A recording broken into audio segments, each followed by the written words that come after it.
Welcome to JH.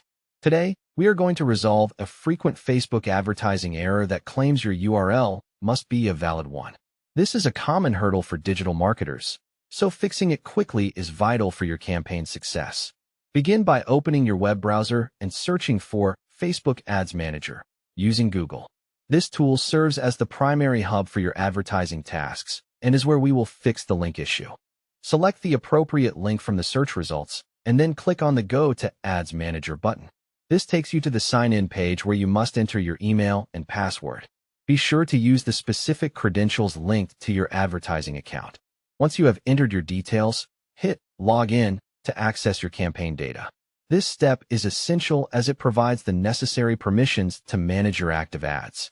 After logging in, you will arrive at the main campaign's dashboard, which displays your active, inactive, and pending ads. Locate the specific campaign triggered by the URL error and select it.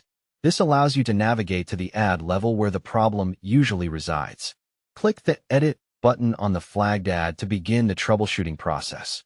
Carefully inspect the website URL field for any typos, extra spaces, or missing characters that might be breaking the link. Even a tiny oversight can cause Facebook to flag the URL as invalid. You should also check the display link to ensure it aligns with your destination URL. Both of these fields must be consistent and accurate to pass the platform's verification. Furthermore, verify that your URL starts with the required http:// or https:// prefix. Facebook requires this specific format, and omitting it will lead to an immediate error message. Lastly, make sure the destination website is currently live and loading correctly. Temporary server issues or site downtime can render your ads ineffective.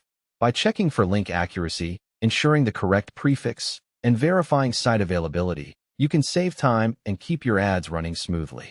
These steps will help you eliminate the error and get back to reaching your audience effectively without further disruption.